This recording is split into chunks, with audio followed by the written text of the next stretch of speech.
Muy bien, bueno, esta mañana continuamos con el tema de la semana pasada, ¿no?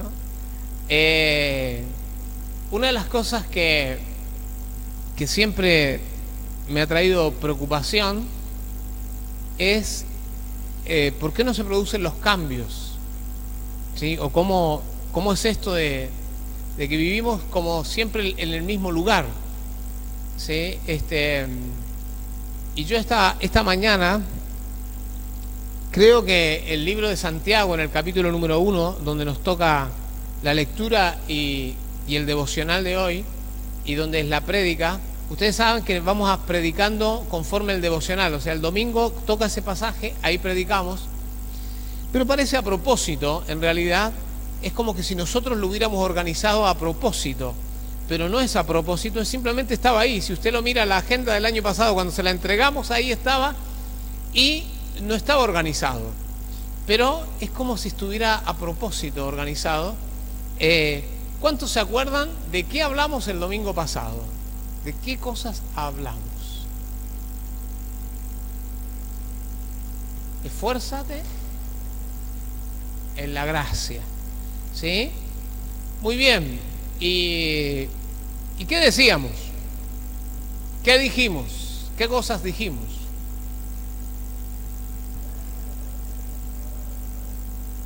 Exacto, la gracia es la capacidad que el Señor nos da para afrontar las situaciones, ¿no? Para poder salir, ¿sí? La gracia no es simplemente que Dios nos favorece, nos coloca ahí y ya está, sino todo lo que Él nos ha dado en ese momento, en esa acción, son los recursos de Dios. Bueno, hoy vamos a ver por qué no crecemos en la gracia. ¿Por qué, sí, vivimos en derrota? ¿Sí? ¿O por qué vivimos en fracaso? ¿Qué nos ha pasado? ¿Qué nos ha ocurrido con este tema de la gracia? ¿Dónde se nos fue? ¿Qué ocurrió? ¿Sí? Hablamos mucho sobre algunas cosas y me gustaría esta mañana entonces preguntarnos, ¿sí? ¿Por qué no cambiamos? ¿O por qué decimos que no cambiamos? Yo he encontrado hay gente que está que piensa que no cambia, ¿sí? Porque hay otros problemas en realidad, ¿sí? ¿Por qué no se alcanza la plenitud? ¿Sí? O el porqué de las derrotas, ¿sí? Sentirnos derrotados, sentirnos completamente fracasados. Así que esta mañana, mientras estamos mirando esta palabra, que es un poquito larga, ¿sí? Así que yo lo que voy a hacer va a ser leer el punto que creo que es clave. ¿Está bien? Vamos a hablar de lo demás, pero creo el punto clave, ¿sí? Y después de muchos años de trabajar y hacer, ir a hablar con la gente y de estar, y de trabajar incluso con lo mío también, ¿sí? Yo creo que la clave está en Santiago 1, versículo 21 al 27. Creo que eso resume todo lo que queremos decir.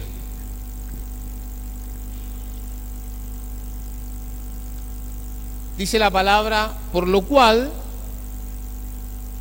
desechando toda inmundicia y abundancia de malicia, recibid con mansedumbre la palabra implantada, la cual puede salvar vuestras almas. Pero sed hacedores de la palabra y no tan solamente oidores, engañándoos a vosotros mismos. Porque si alguno es oidor de la palabra, pero no hacedor de ella, este es semejante al hombre que considera en un espejo su rostro natural, porque él se considera a sí mismo y se va y luego olvida cómo era. Mas el que mira atentamente en la perfecta ley, la de la libertad, y persevera en ella, no siendo oidor olvidadizo, sino hacedor de la obra, este será bienaventurado en lo que hace. Si alguno se cree religioso entre vosotros y no refrena su lengua, sino que engaña su corazón, la religión del tal es vana. La religión pura y sin mácula delante de Dios el Padre es esta: visitar a los huérfanos y a las viudas en sus tribulaciones y guardarse sin mancha del mundo. Señor, esta mañana al hablar esta palabra, te pido sabiduría, te pido gracia, te pido revelación. Señor, te pido esta mañana que podamos hablar con discernimiento espiritual para que al decir las palabras, al usarlas, ellas construyan la iglesia y ayuden a las personas a hacer todos los cambios necesarios para que la vida, Señor, sea una vida de plenitud. Como dice la palabra, bienaventurados. En el nombre de Jesucristo oramos, Señor, para que esta mañana muchas personas aquí salgan de este lugar con una nueva convicción de cuáles son las cosas que tienen que cambiar y cuáles son las cosas que faltan para hacer el cambio. En el nombre de Cristo Jesús. Así sea, Señor. Amén y amén. Amén. Gloria a Dios. Muy bien. Algunas cosas que son importantes en esta lectura, ¿sí? Algunas cosas no las voy a mencionar, las paso por alto, así que no se preocupen, porque el punto clave, como dije, está en la lectura. Pero creo que es importante para arrimarnos a la lectura poder entender un poquito, ¿sí?, de qué trata todo esto, ¿sí? La primera cosa que vamos a tratar de entender es el versículo número 2, ¿sí? Porque acá es donde empieza, y no sé usted, pero en el versículo 2 dice: hermanos míos, ustedes lean en voz alta, tened por sumo gozo. Ah, muy bien. ¿No? Qué lindo deseo el hermano este, ¿ah? ¿No? ¿No? ¿Le gusta la palabra? Ah, bueno, a ver, léala de nuevo en voz alta, a ver. Hermanos míos, tened por sumo gozo cuando os halléis en diversas pruebas, ¿no? ¿Qué cosa, no? Dice, no dice que las pruebas nos van a dar gozo, sino dice, tened por sumo. Ustedes saben lo que significa eso, o sea, significa, ¿no?, que cuando te vengan las pruebas te tienes que alegrar, ¿sí? Pero alegrar por voluntad propia. Yo estas cosas, la verdad, que me causan mucha, como esto, ¿no?, como una preocupación, por un lado, y por otro lado, en realidad, ¿no?, esto es lo que dice.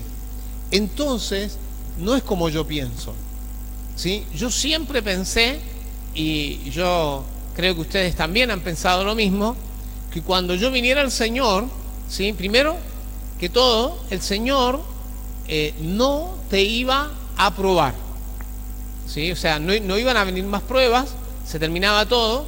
Yo pensaba que la prueba era antes de conocer a Cristo, ¿sí? Después de conocer a Cristo, no. Bueno, una de las cosas sorpresivas para mí fue descubrir que la prueba empieza después de conocer a Cristo. Bueno, no es, vamos a decir, ya no eres esclavo del diablo, donde el diablo te destruye como quiere, pero ahora vas a tener que aprender a vivir, ¿sí?, en una forma tal, ¿sí?, que uno no se imagina que va a poder hacerlo. Bueno, la primera cosa, entonces, que rescatamos y conectamos con la semana pasada es ¿cuál es la gracia? Entonces, ¿cuál es la gracia? Es la capacidad que Dios nos da de superar nuestros problemas, nuestros límites, nuestro dolor, nuestro fracaso, superarlo.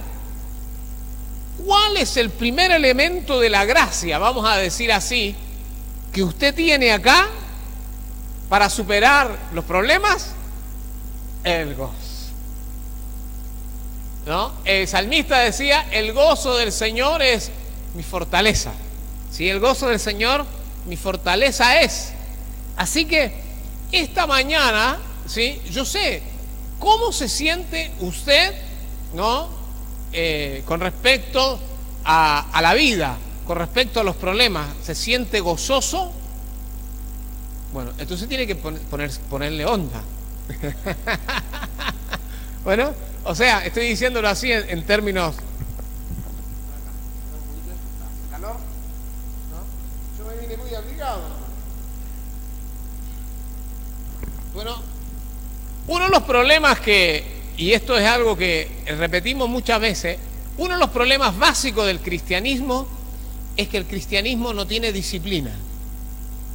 Bueno, ese es un problema básico. O sea, nosotros pensamos que lo de Dios es algo que pasa, te toca y te cambia, ¿sí? No pensamos en que hay esfuerzos, ¿no?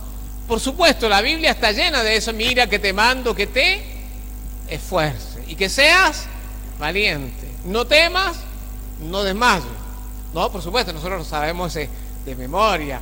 No temas, no desmayes. Mira que te mando que... Pero cuando viene el momento, ¿no? El momento de la prueba, ¿usted se pone gozoso o no? No. ¿Usted cómo se pone? Amargado.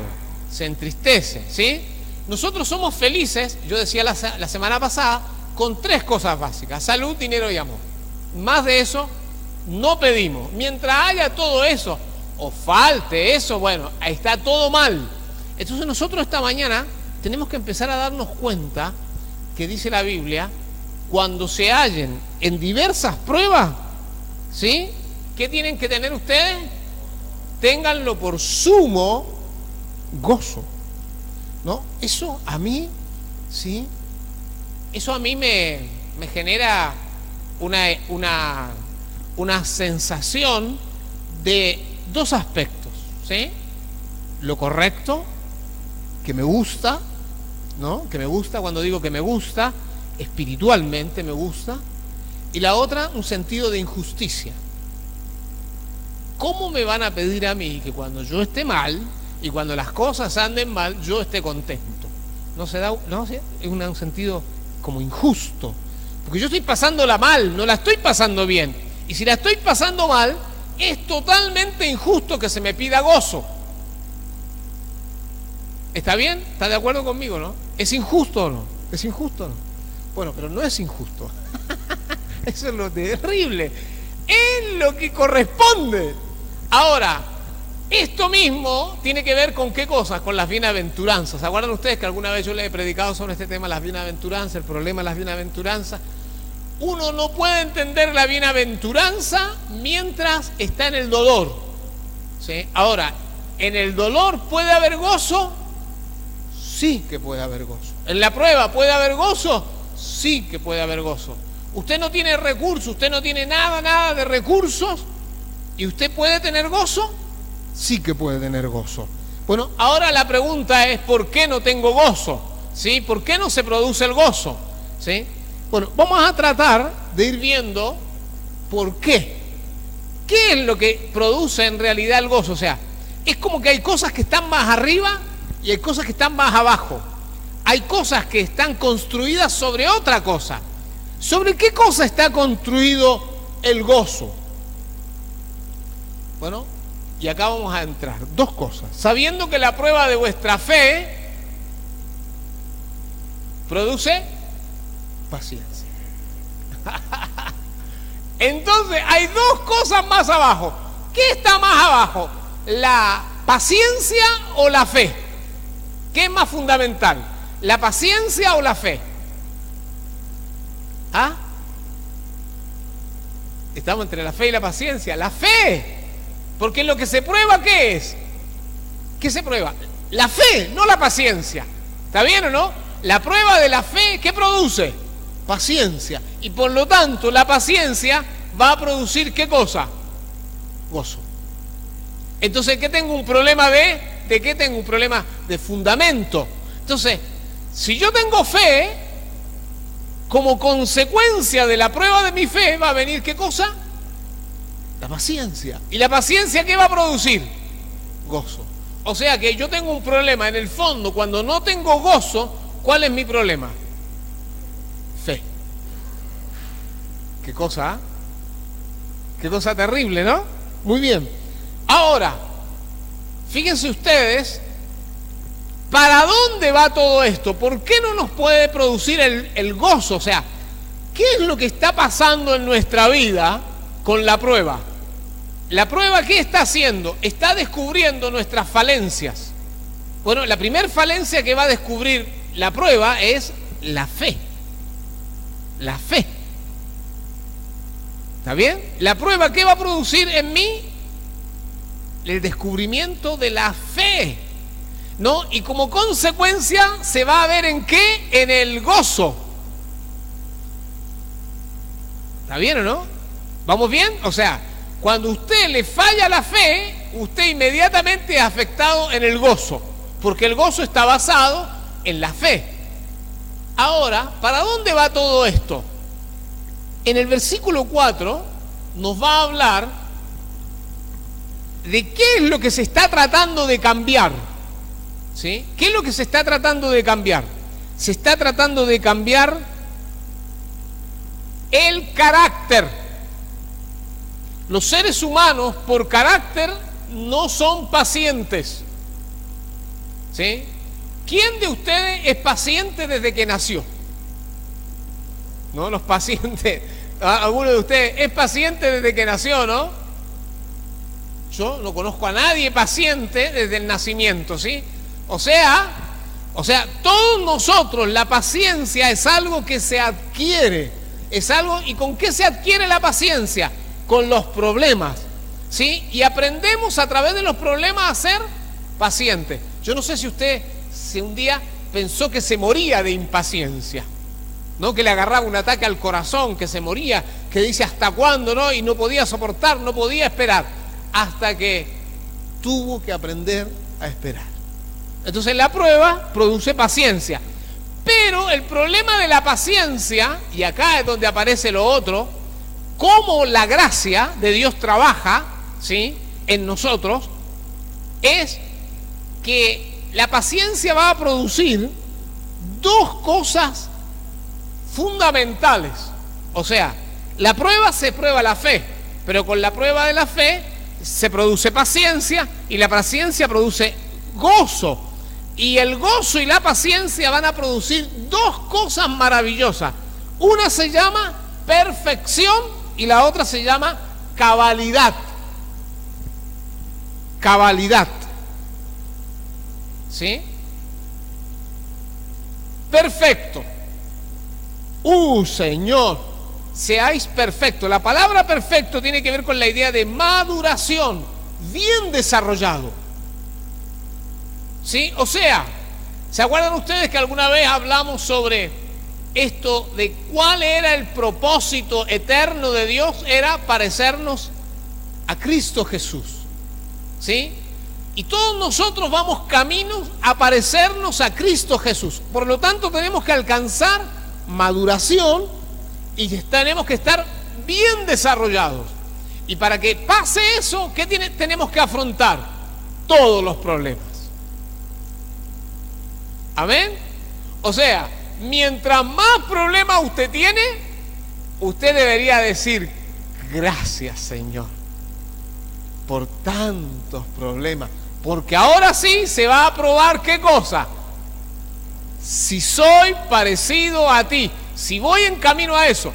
Usted tiene que empezar a darse cuenta, ¿sí?, que nosotros los cristianos, frente a los problemas, deberíamos tener la actitud esta de, qué rico, qué lindo, qué bueno, vengan los problemas, porque yo voy a crecer con ustedes, ¿no? Esto es como surfear, ¿no? Yo nunca he surfeado, por si acaso, nunca, no sé, ni idea, ¿no? No me meto ni al mar yo, ¿no? Con eso le digo todo. Pero bueno, el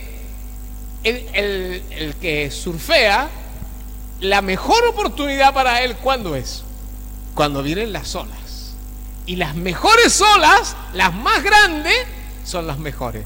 Cuando usted tenga prueba, nosotros los cristianos somos los surfistas, ¿sí?, que nos metemos en los problemas, y de esos problemas, ¿cómo salimos? más cabales,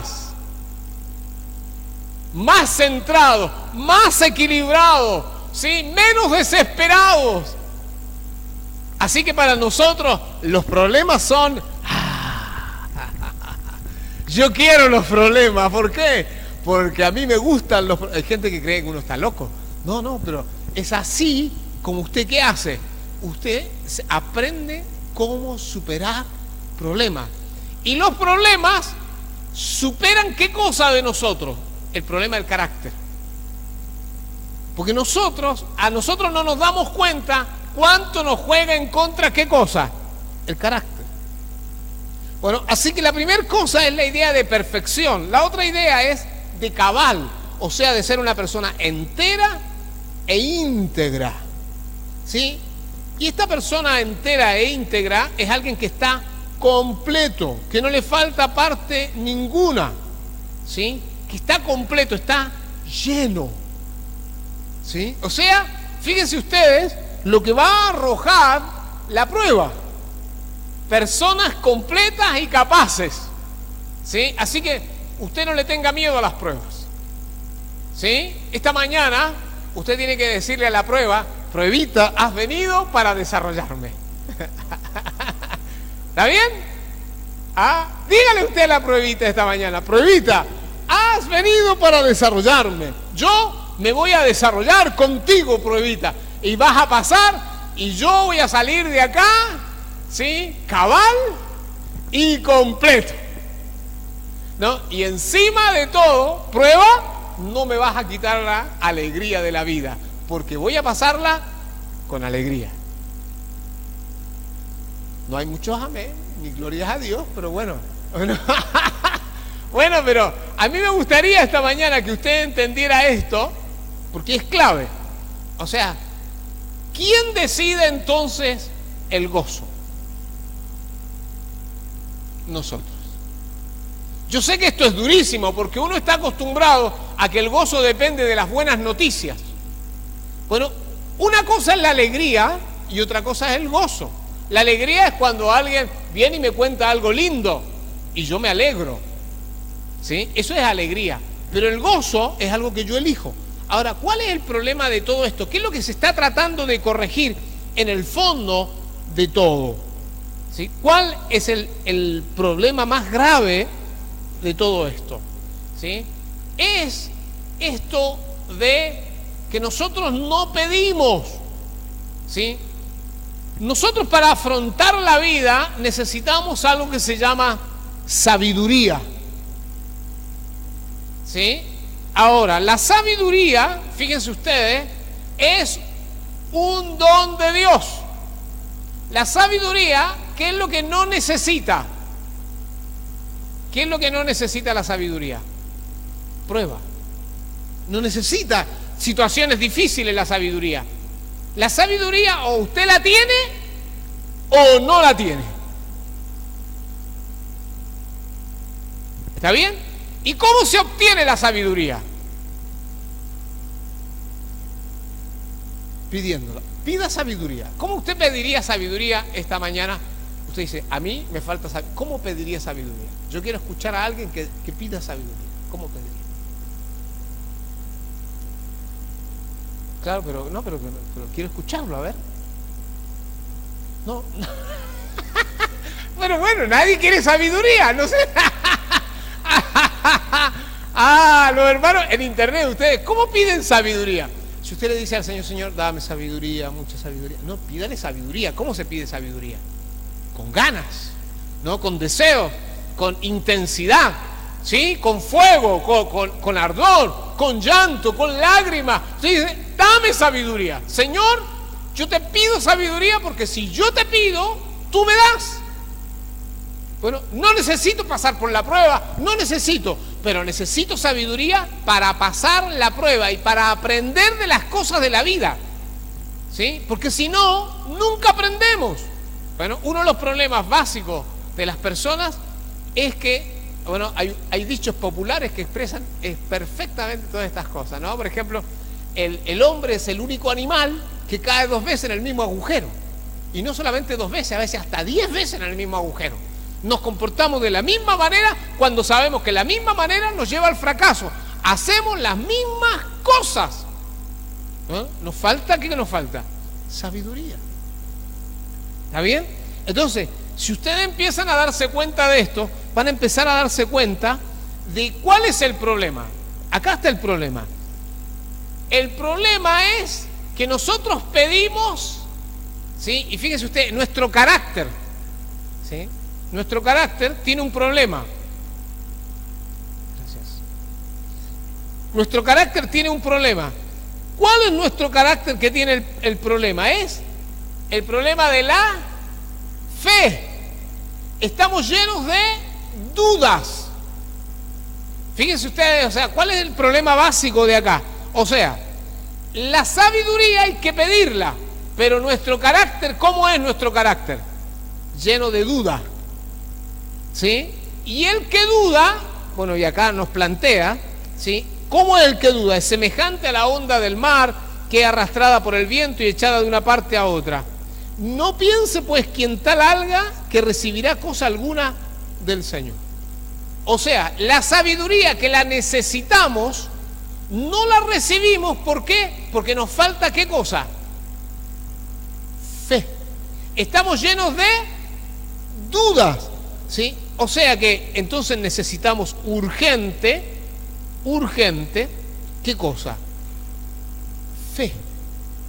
Necesitamos confianza. Necesitamos desechar la duda. Bueno, la duda es esa incertidumbre que uno no sabe cómo es. Sí, hay personas que tienen tanta incertidumbre que no saben si cruzar en rojo o cruzar en verde. No, van al semáforo y dicen, ¿qué cruzo? ¿En rojo o en verde? ¿Sí? Era rojo o verde, rojo, verde, rojo, verde, y se quedan ahí. No cruzan nunca. ¿No? Yo me acuerdo cuando era chico, mi papá me contó un pequeño cuento. ¿Sí? Creo que es el único cuento que mi papá me contó. Pero me sirvió. Mi papá me decía que habían 3 tipos de personas.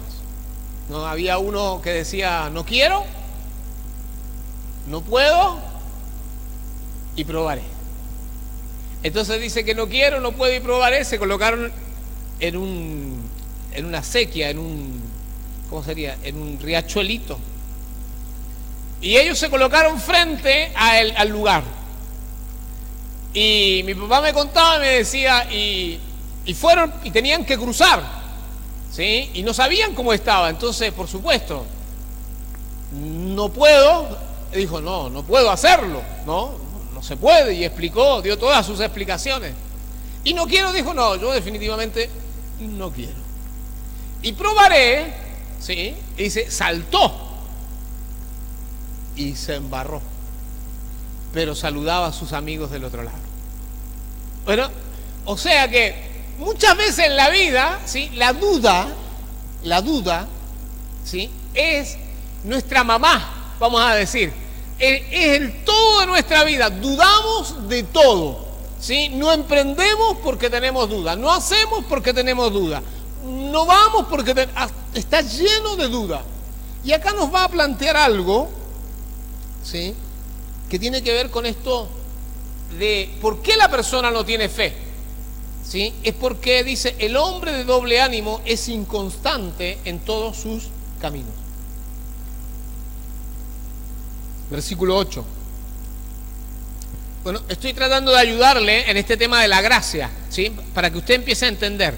Entonces volvemos a decir, hay cosas de la gracia que son básicos. La fe. La fe es lo que nos fue dado un día en el Señor. Pero ¿qué nos ha pasado? La prueba, cuando vino, probó la fe y nosotros nos amargamos. Entonces usted tiene que salir de la amargura. ¿Cómo sale de la amargura? Sí, volviendo a la fe. ¿Entienden o no? O sea, la primera cosa que usted tiene que revisar cuando usted dice, ¿por qué me siento mal? ¿Por qué no puedo salir adelante? ¿Por qué me va esto? ¿Por qué no va? Es la fe. Usted tiene que, la primera cosa a plantearse es la fe, es decir, ¿creo o no creo? ¿Me entiende? Es la primera cosa.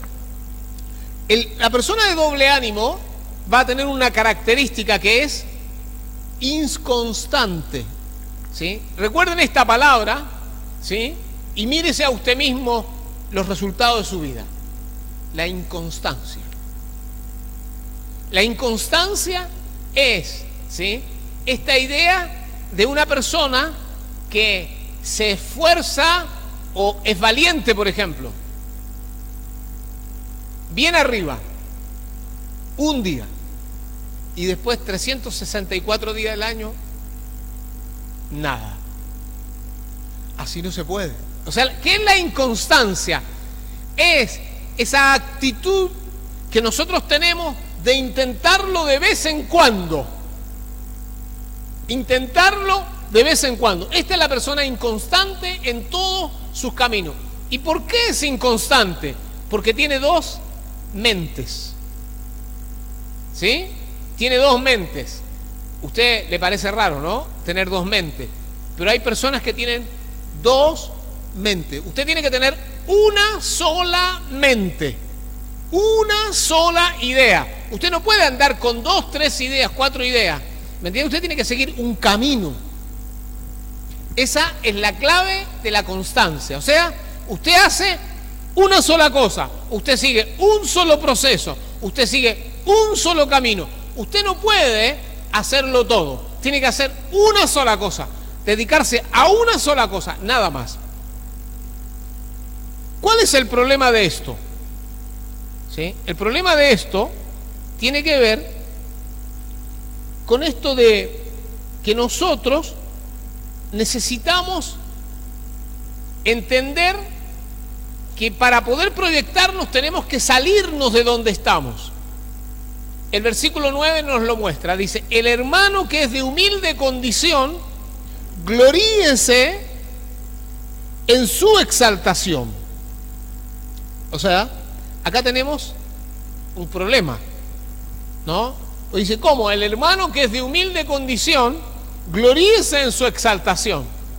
Acá la persona, fíjense, de humilde condición significa una persona de escasos recursos. ¿Cómo tiene que verse a sí mismo? ¿Cómo tiene que verse a sí mismo? ¿Cómo se ve? Levantado. Se ve una persona importante, se ve bien vestido, se ve bien, que tiene una linda casa, se ve bien, o sea, se ve bien a sí mismo. Es raro eso.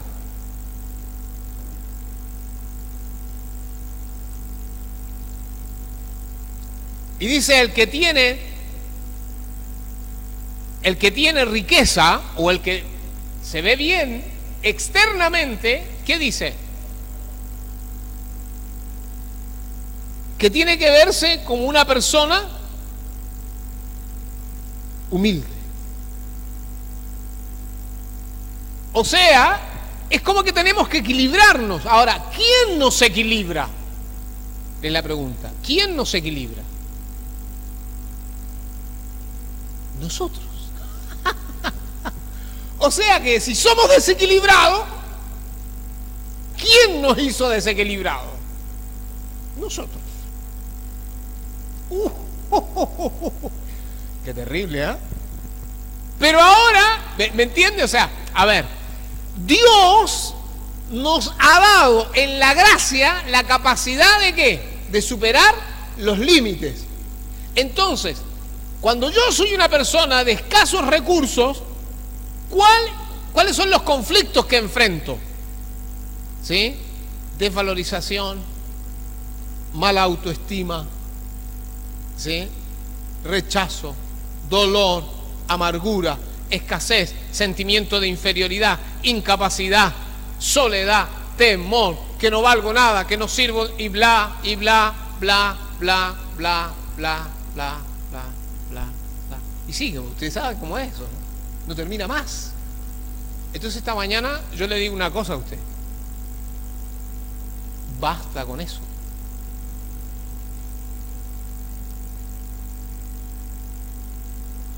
¿Me siguen o no? ¿Está bien? ¿Me siguen hasta acá? No puede ser. Usted tiene que terminar con eso. Usted tiene que terminar con eso porque dice, gloríese en qué? En su exaltación. ¿Sí? O sea, ¿qué es la exaltación? Es cuando el Señor me coloque a mí a dirigir todo el planeta. Cuando el Señor me asigne a mí reinos y cuando el Señor me asigne a mí gobierno, entonces ¿en qué me glorío yo? ¿En lo que soy o en lo que voy a hacer? En lo que voy a hacer. Y en el que está allá arriba tiene que gloriarse ¿en qué cosa? En su humillación. O sea, tiene que reconocer que un día todo lo que tiene no lo va a tener. Entonces nos equilibramos. ¿Y usted, hermano, por qué anda tan orgulloso últimamente? Y pues soy muy importante. ¿Y quién es usted? Usted no es un don nadie. No, usted está equivocado. Ya va a ver cuando llegue el día quién va a mandarlo a usted. Yo. Pero usted no vale de nada. No me importa lo que usted diga. Usted es un don nadie. Y yo sé lo que soy. ¿Por qué? Porque el Señor nos ha llamado. O sea, es como que uno tiene que tener un equilibrio en la vida, porque este equilibrio es lo que nos llama el Señor, la cabalidad. ¿Vamos bien o no? ¿Vamos, está bien ahí? ¿Sí? Entonces, el otro problema que tenemos, ¿sí?, es el tema de la tentación. ¿Sí? El problema de la tentación. ¿Sí? El problema de la tentación, y nosotros pensamos de la tentación, como dice acá, que nosotros no podemos resistir la prueba. ¿Sí? Nadie puede resistir la tentación. Eso es mentira y eso no es verdad. Todos podemos resistir la tentación. Todos. No importa quiénes seamos, no porque son más jóvenes, son más chicos, son más grandes, son más viejos, no pueden poder. No, todos podemos resistir la tentación. Dice la palabra, bienaventurado el varón que soporta la tentación. Porque cuando haya resistido la prueba, recibirá, ¿qué cosa? La corona de vida que Dios ha prometido a los que le aman. O sea, resistir la prueba es clave. ¿Sí? Resistir la prueba es clave. Ya sea que esta palabra prueba usted la tome como tentación o como prueba, como dolor, como sufrimiento, como situaciones difíciles que vienen sobre usted. En medio de todas esas situaciones difíciles, usted puede soportar la prueba. Ha resistido la prueba. Y bueno, algo clave es, nunca le echemos la culpa a Dios de la tentación. Nunca le echemos la culpa a Dios de tentar, porque Dios no tienta. ¿De dónde viene la tentación? ¿De dónde viene la misma prueba? ¿De dónde viene? De nuestro propio corazón. ¿Sí? De nuestro propio corazón. Esto también cuesta reconocerlo. A uno le cuesta reconocer y decir, yo soy responsable de la tentación. Bueno, uno dice, no, por allá, no, el mengano, no, la mengana, no, esto. Son muchas cosas, no, son demasiadas. Todo es alrededor mío, no tiene nada que ver conmigo. Acá dice que no, que todo tiene que ver conmigo. ¿Sí? Dice, cuando alguno es tentado, ¿sí?, no diga que es tentado de parte de Dios. Versículo 14, sino que cada uno es tentado cuando de su propia concupiscencia es atraído y seducido. Concupiscencia tiene que ver con esta idea básica, ¿sí?, de el deseo, la pasión, ¿sí?, es ser una persona llena de pasión, ¿sí? Esto es la concupiscencia, ¿sí?, codicia. Así que esto viene de nosotros, no viene ni de Dios, ni viene de Satanás.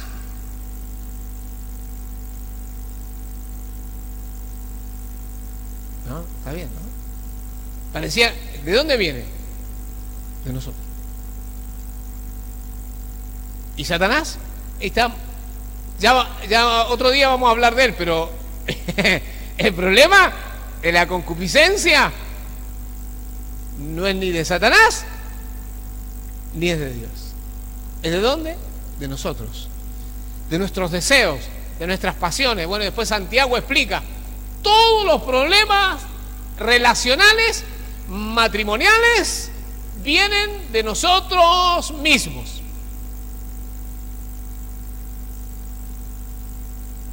No hay otra. Los problemas relacionales vienen de nosotros mismos. Entonces la concupiscencia, después que ha concebido, da a luz el pecado, y el pecado siendo consumado, da a luz la muerte. Bueno, y hay varias cosas más que son muy importantes, como por ejemplo, ¿sí?, el oír. Sea pronto para oír, tardo para hablar, tardo para airarse, ¿no? Porque la ira del hombre no obra la justicia de Dios. O sea, las personas iracundas o las personas que no oyen no pueden cambiar. Es así de sencillo. O sea, no importa cuánto Dios te toque. Yo siempre digo lo siguiente: no importa cuántas veces te caigas, no importa cuántas veces te levantes, te vuelvas a caer, no sé, recibas el toque, vuelvas a recibir el toque. Si no cambiaste el carácter, no vas a cambiar. Porque no se puede, o sea, es como imposible. Entonces en el versículo 21, y ahora sí empezamos a predicar. Claro, porque ahora recién estamos llegando al punto, ¿no? Ya quedó claro, ¿no?, cuáles son los fundamentos que el Señor quiere hacer, las cosas que el Señor quiere hacer, cuáles son las cosas que tenemos que cambiar, la duda, el temor, todo eso lo tenemos que cambiar, lo tenemos que mover. ¿Quién lo va a mover eso? Nosotros. Bueno, ahora vamos al versículo 21 y acá nos va a plantar las ideas claves de cómo nosotros podemos cambiar y qué cosas tenemos que hacer específicamente si queremos cambiar. Número 1, tenemos que desechar toda inmundicia y abundancia de malicia. O sea que tenemos que transformarnos en gente que piensa bien, piensa en lo bueno, piensa en lo santo, piensa lo correcto, piensa lo mejor de la gente, piensa lo más acertado de las personas, vive lo mejor. O sea, la persona se vuelve, como dijimos antes, y la palabra del Señor dice en 1 Corintios 13, el amor todo lo cree, todo lo espera, todo lo soporta. ¿Por qué? Porque piensa bien. Entonces la primera cosa que usted tiene que sacarse es la abundancia de malicia, inmundicia. Hay que desechar eso. Punto número 1. La segunda cosa importante es que usted tiene que recibir con mansedumbre la palabra implantada. O sea, si usted tiene 5 años de cristiano, 4 años de cristiano, 3 años de cristiano, y usted ha venido todos los domingos, ha ido a la célula, ha estado en la escuela, en la capacitación, ha estado en esto, ya tiene suficiente, ¿qué tiene? Suficiente palabra. ¿Por qué no ha cambiado? Porque no la recibió. ¿Me entiende lo que le digo, no? No la recibió. ¿Qué hizo con la palabra? Se volvió como orgulloso frente a la palabra. Cuando digo orgulloso, por supuesto, hay gente que dice, yo no soy orgulloso. Sí, ¿sabe cómo es orgulloso? No la recibe. Porque la única forma de recibir la palabra es con mansedumbre. Mansedumbre. ¿Cuál es la idea de la mansedumbre acá? La idea de la mansedumbre es la humildad, es la idea de la suavidad, o sea, hacerle lugar a la palabra. ¿Sí? Hay veces que la gente piensa, y déjeme decirle algo, que los buenos predicadores, ¿no?, o la gente que predica muy bien, es la que llega al corazón, y los otros no predican bien y no me llegan a nada. ¿Sí? No es verdad. ¿Sí? Incluso más, si uno colocara al frente una persona que solo leyera la Escritura y hay alguien que tiene mansedumbre en el corazón, esa palabra produce cambios. El problema no es la palabra, el problema es el corazón. O sea, la mansedumbre es la clave para que la palabra dé resultado. Dice la palabra implantada, o sea, la palabra sembrada. O sea, tu vida está llena de palabras sembradas. ¿Por qué no hay cambios? Porque no la metes para adentro, no dejas que entre. La resistes, la resistes, la resistes y la resistes. ¿Cómo se resiste la palabra? ¿Por qué? Yo no entiendo cómo, nunca entiendo, a mí me gustaría entender, y si yo lo entendiera, si lo explicaran mejor, bueno, ¿entiende cómo se resiste la palabra, no? Pero no se entiende. No, por ejemplo, el que tiene oídos para oír, oiga. ¿Entiende? La persona dice, bueno, pero ¿qué significa eso? Eso significa, el que tiene oídos para oír, oiga. Entonces usted dice, cuando usted acepta, dice, el que tiene oídos para oír, oiga. Yo no tengo oídos para oír, acabas de oír.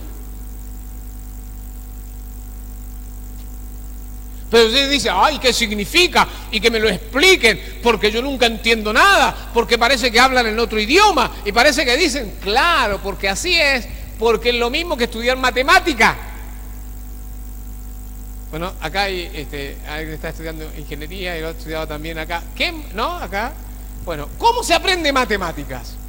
¿Por qué los alumnos les va tan mal en matemáticas? Porque resisten matemáticas. ¿Cómo se aprende matemática? Aceptando matemática.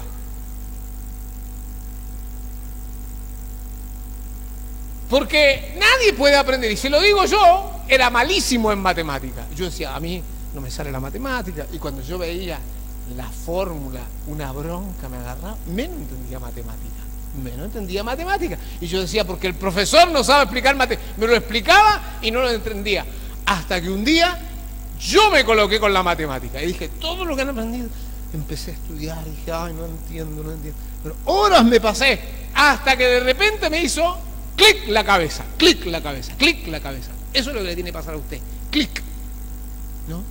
Un quiebre, ¿no? Porque usted dice, no entiendo, no puedo cambiar, no sé. Sí que puede, pero tiene que dejar que la palabra le entre.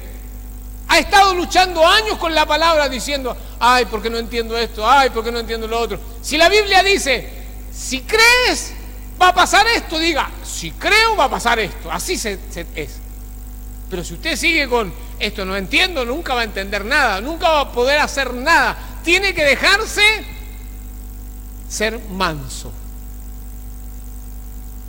Amén. Muy bien. El otro problema que usted va a tener acá es el versículo 22. El engaño a uno mismo. Sed hacedores de la palabra y no tan solamente oidores. El problema es que uno oye la palabra, sabe lo que hay que hacer, pero no tiene ganas de hacerlo. ¿Está bien eso? Bueno, entonces de por medio aparece la guitarra y aparecen las canciones y los poemas. Ay, Señor, yo un desgraciado, trato de servirte y de amarte y no puedo. ¿Por qué? ¿No? Y uno empieza, con los poemas románticos de la imposibilidad de los hermanos. No sé por qué, ¿no? Y acá nos dice claramente, sed hacedores de la palabra y no tan solamente oidores, engañando a vosotros mismos. O sea, en vez de decir con toda claridad, estoy no queriendo y voy a tomar toda mi vida, toda mi fuerza para hacerlo, no, ¿qué hacemos? Nos engañamos y le contamos a otro, encima le contamos a otro y le decimos, ¿sabe qué pasa? Que no puedo. Bueno, y ustedes saben que no puedo y no quiero, se quedan del otro lado. ¿Está bien o no? Usted no le va a poder decir al Señor, no puedo. ¿Está bien? ¿Me siguen? Usted no le puede decir al Señor, no puedo. Bueno, dice la palabra Entonces uno se engaña a uno mismo. Esta es una de las cosas más terribles que hay en la vida, engañarse a uno mismo y decirse a uno mismo, ¿por qué no soy capaz? Porque si alguno es oidor de la palabra, pero no hacedor de ella, este es semejante al hombre que considera en un espejo su rostro natural, porque él se considera a sí mismo y se va y luego olvida cómo era. Así es la persona que se engaña a sí mismo. O sea, ¿qué es lo que no tiene? Capacidad de retención. Y le voy a decir algo terrible. Nadie tiene problema de memoria. Yo sé lo que dicen muchos, ¿sí? Y yo sé que existen medicaciones para la memoria. ¿Sí? Pero usted no tome medicación para la memoria porque le va a hacer mal a largo plazo. No, después va a andar con problemas cuando sea viejo, más problemas de memoria va a tener que nunca. Así que no tomen remedios para la memoria. ¿Sí? Porque la memoria suya está buena. A menos que el psiquiatra le diagnostique que tiene un estado demencial su memoria, que nunca lo va a hacer. Porque usted no tiene ningún problema en la memoria y nunca va a tener ningún problema en la memoria a menos que tenga un estado de locura. Y la locura es otra cosa. ¿Está bien? No es un problema de memoria. ¿Me siguen o no? Le digo esto por si acaso. Usted tiene un problema de recordar por otra razón. Sí, pero no, la memoria está bien, está perfecta. Incluso algunas la tienen intacta. ¿No? Ah, ¿está bien? Usted no tiene ningún problema de memoria. ¿Ve? Dice, no hacedor de ella, dice, es oidor de la palabra, y dice, se considera a sí mismo y se va, y luego olvida cómo era. Este es el problema. El problema suyo es que usted no sabe exactamente cómo es. Yo me acuerdo cuando yo empecé en mi desarrollo de vida cristiana y yo acepté el llamado a los 19 años, yo me empecé a dar cuenta que yo tenía que saber quién era. Así que empecé a escribir en mi agenda todos mis defectos. Eran muchos defectos. Y yo tenía muchas cosas. Y dije, yo quiero saber cómo soy, qué cosas tengo que superar. Así que anoté en una agenda detalladamente todo, y todos los años hago lo mismo. Anoto en una agenda. Me preparo y digo, ¿cuáles son mis defectos a superar este año? Este. ¿Me entienden, no? Porque yo quiero saber cómo soy. Porque si yo no lo anoto y lo registro y lo miro, ¿qué es lo que no tengo? Idea de quién soy, cómo soy y lo que tengo que cambiar. ¿Vamos bien o no?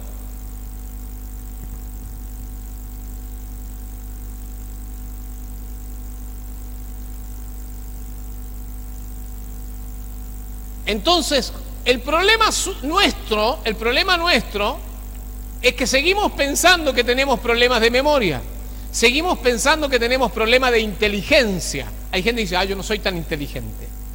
Hermano, en la vida no hay tontos. ¿Me siguen o no? ¿Está bien? Incluso las personas que se descalificaron en otras épocas, en otros años, no tienen nada de tonto. Cuando digo tonto, o sea, significa que no son capaces de aprender, que no son capaces de superar, que no pueden hacerlo, lo pueden hacer. Es otro el problema. Así que vuelvo a decir lo mismo, acá nadie es poco inteligente. Todos nosotros, incluidos los niños, los adultos, y no importa qué situación esté, son capaces. ¿Me siguen, no? O sea, son capaces, muy capaces. Ahora que tengamos problemas de autoestima, que vengamos ese problema de la duda, bueno, eso es otro problema. Pero usted y yo no somos gente poco inteligente, somos demasiado inteligentes. Siempre yo digo, ¿sabe cuál es su problema? Yo a veces le digo a la gente, su problema es que es demasiado inteligente. ¿Por qué? Porque es tan inteligente que se engaña solo, me quiere engañar a mí, quiere engañar a los demás, y entonces para eso hay que tener mucha inteligencia. ¿Me entienden lo que le digo, no? ¿Me siguen, no? Ahora,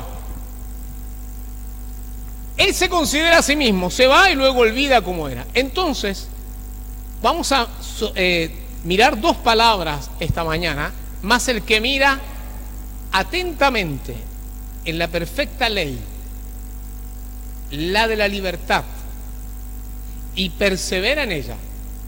¿Cuál es el problema? Hay dos palabras acá que aparecen: atentamente y perseverar. ¿Sí? Y esto es algo sencillo, ¿sí? Atentamente y perseverar. ¿Cuál es el problema básico para cambiar? De nuevo, nadie puede cambiar que no se concentra. ¿No? Imagínese usted, y ha pasado ya, ¿no? Cuando los jugadores van a jugar un partido de fútbol, ¿sí? Al otro día tienen que ir a jugar y a la noche salen ahí a divertirse. Y a la mañana tienen que ir a jugar un partido de fútbol. ¿Cómo salen? Pierden porque están desconcentrados. Ahora usted quiere cambiar. Usted me dice: pastor, yo quiero cambiar. A mí me gustaría cambiar. Entonces comience a concentrarse. ¿En qué? En el cambio. ¿Y a dónde va a concentrarse? Acá dice la palabra: en la ley, la de la libertad. O sea, ¿qué tiene que empezar a entender bien usted? El evangelio. Usted quiere hacer cambios profundos en su vida, usted quiere que las cosas cambien en su casa, entonces va a tener que concentrarse, va a tener que empezar a estudiar, va a tener que empezar a llenar un cuaderno, va a tener que empezar a escribir, va a tener que empezar a estudiarse y decir: Dios, ¿quién soy yo? ¿Cómo cambio? ¿Cómo puedo hacer? Y ahí, a medida que usted hace ese proceso, usted se va a dar cuenta de que usted empezó a cambiar. Tiene que atender, tiene que perseverar. Y esto está relacionado, por supuesto, con el Antiguo Testamento, con toda la palabra, cuando dice: mira que te mando que te esfuerces, que seas valiente, si no temas, no desmayes. ¿Vieron ustedes? Persevera, ¿sí? Y dice la palabra que no tiene que ser un oidor olvidadizo, sino hacedor de la obra. O sea, usted tendría que tener todos los domingos manejado el mensaje del domingo pasado. Tendría que tenerlo todo aplicado a su vida. Y una vez que lo tiene todo aplicado, venir a la consejería y usted contarnos y decirnos: mire, yo he descubierto mis problemas. Mi problema es este. Y yo escuché la palabra que dice esto, y yo lo apliqué y lo puse en práctica. Pero hay algo que no me resulta, este puntito no me resulta. Así tendría que ser nuestras consejerías. Este puntito no me resulta. No, nosotros que tenemos que hacer un trabajo, no, de toda la vida, de toda la historia, y a ver dónde están los puntos. Y tenemos que predicar. A veces los hermanos quieren que yo les predique 8, 10, 15 años de predicación, quieren que se los resuma en una hora de consejería. ¿Cuántos son 10 años de predicación por 52? 520 mensajes de una hora. Imagínense, y los hermanos quieren que yo les explique a ellos cómo se cambiar en 520 horas de predicación. No puede ser. Es como que tenemos que hacer un cambio. ¿Qué significa eso? Aplicación. Usted tiene que concentrarse. Y yo le digo algo: si usted hoy entiende el mensaje y me está escuchando, no como un oidor olvidadizo, y usted dice: ahora mismo me voy a poner a trabajar y voy a entender esta palabra y la voy a poner por obra y voy a empezar a hacer lo que dice acá. La primera cosa que usted tiene que entender acá, ¿no? Para resumirlo, y ya voy terminando porque no me doy ni cuenta cuánto prediqué, ¿sí? Está muy bien, todavía tengo tiempo, no sé. Primer punto. ¿Cuál es el primer punto? ¿Cómo se diagnostica usted hoy? ¿Está amargado o está gozoso? ¿Cómo se diagnostica? A ver, a mí me gustan los gozosos, pero bueno, los amargados, ¿sí? ¿Qué amargado? Y la vida, y esto ya no sé qué hacer, y esto, no sé. No, el que tiene gozo, ¿sí? No estamos diciendo que no tenga pruebas, pero usted tiene que tener gozo. Usted revise, ¿tengo gozo o no? ¿Tengo problema? Eso es otra cosa. Pero ¿tiene gozo o no? ¿Está bien? Tiene gozo. ¿Tiene fe? Tiene fe, confianza en que el Señor lo va a bendecir. Porque hay muchos hermanos que también tienen fe, pero fe enojados. Es como que no me queda otra. Hermano, ¿y cómo anda usted? Con un montón de problemas acá. ¿Confía en el Señor? Sí, yo confío. ¿Ah? Confío. Una gana de tirar todo por la ventana, pero confío. ¿Qué me va a hacer? ¿No viste? Esa fe no es fe. Vamos, esa no es fe. Está enojado. Eso es otra cosa. ¿Sí? Usted tiene que tener gozo. La primera característica que usted tiene que tener es el gozo del Señor. Amén. Gozo, ¿no? A mí me gusta una canción que cantan el cuarteto imperial, creo que se llama. Gozo, gozo, yo quería, ¿no? Pero lo buscaba donde no lo había. Eso era antes de conocer a Cristo. Pero los hermanos también, conociendo a Cristo, también se amargan, se resienten. Y uno se enoja mucho con Dios cuando Dios no te da lo que vos creés que necesitas. Si usted le ora y Dios no se lo da. Por supuesto, la oración no dura más que una semana. Vamos a reconocer también, no dura más que una semana. Usted se me enoja, ¿no? Y usted tiene que aprender. Yo tengo tiempo de oración, yo el otro día le decía a los hermanos, de 35 años. Sí, 35 años de oración, lo he contado, ¿no? Todo el tiempo estoy orando. Todavía no, y cuando se me cumpla voy a seguir orando. ¿Por qué? Porque ahora le añado más oración. Imagínense ustedes lo que es eso. Ahora, usted tiene que aprender a tener confianza, ¿sí? Cuando usted, por ejemplo, ustedes saben que subió todo. Todos somos testigos que subió todo. ¿Cuánto es más? ¿Cuánto más? Tú más. Y entonces usted dice, ¡ja, ja, ja, ja, ja, ja! ¡Vamos, coro, aleluya! No, gozo, no, aleluya. Ríase un rato a las carcajadas. Y si no, yo le digo a los hermanos a veces, a los pastores también le digo, cómprese un libro de cuentos, de chistes sanos, por supuesto, ¿sí? Y ríase un rato, o mire a alguien que le cuente chistes y diga, ríase un rato y diga, Señor, no puede ser que yo esté tan amargado si tú eres mi Dios. ¿Entiende lo que le digo? O sea, es como que tenemos que desprendernos, tenemos que despegarnos. El gozo, la primera característica. La segunda cosa que usted tiene que tener claro es fe. Donde usted perdió gozo, perdió fe, ¿sí? Y la otra cosa, no sea dudoso, no se ponga en el medio de nada, decídase. Si se equivoca, es mejor equivocado que dudoso, ¿sí? Los dudosos no sirven para nada, ¿me entienden? Ni para acompañante, porque no saben si van a acompañar o no van a acompañar. Al dudoso, no. Confianza, prefiero que me diga que sí o que no, ¿me entiende? Pero no dude. Si levántese esta mañana y diga, basta de dudar, basta, termine, ¿no? Dese un golpe en la cabeza y diga, ¿hasta cuándo vas a vivir así?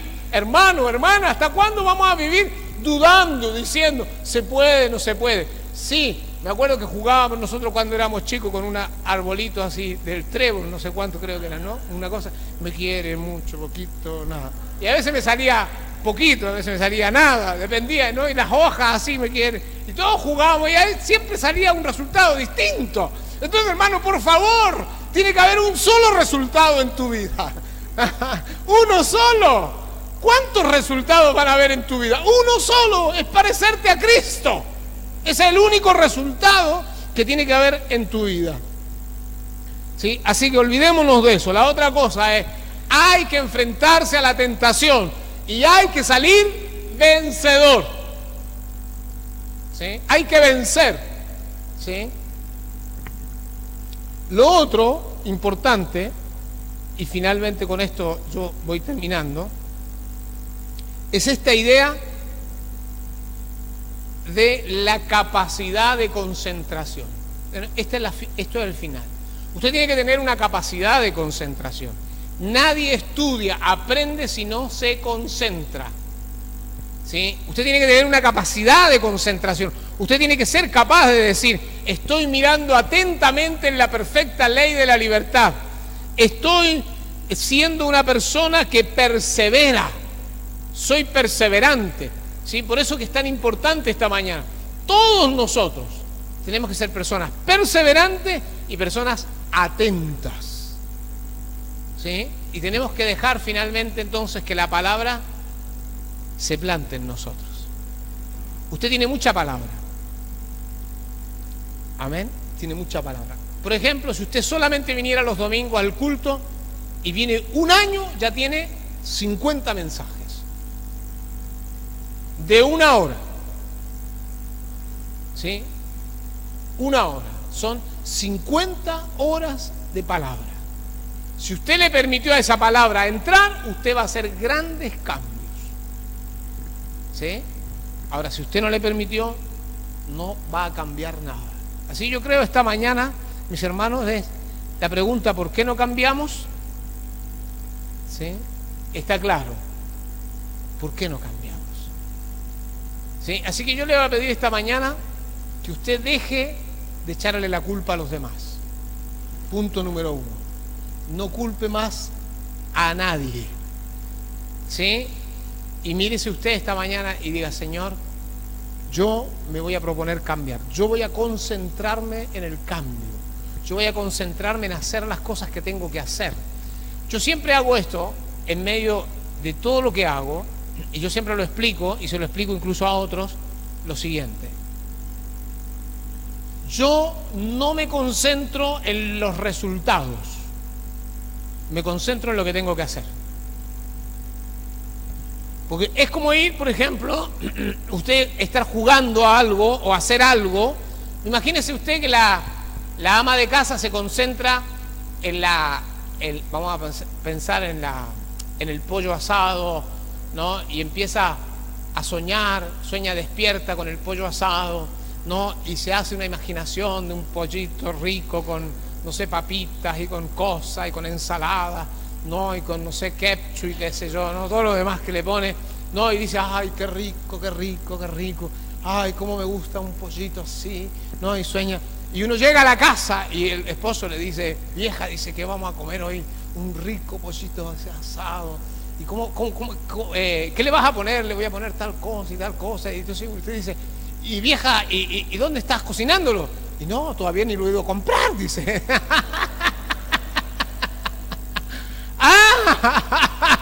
Imagínense, o sea, eso es concentrarse en los resultados. Hay hermanos que son así con el Señor, dicen, no, porque a mí me gusta lo del Señor, aleluya, yo quisiera estar ahí, predicar, alabar al Señor, cantar con todo mi corazón, ser feliz, aleluya. Y sí, hermano, ¿y hizo el devocional? No, todavía ni ha empezado, dice nada, dice, claro, ¿cómo va a crecer? ¿Me siguen o no? O sea, si no hace lo mínimo, ¿cuándo va a hacer lo máximo? ¿Estamos, mis hermanos? Es necesario que empecemos a trabajar. Y yo le pido esta mañana que empiece esta mañana por la fe y por el gozo. Vuelva a la fe primero. Y va a decir, Señor, perdóname, porque yo no he confiado en ti completamente. Y me amargué, me puse mal. Sí, me amargué por la situación económica, me amargué por la familia, me amargué por la otra gente, me amargué por esto, me amargué por el otro, me dolí.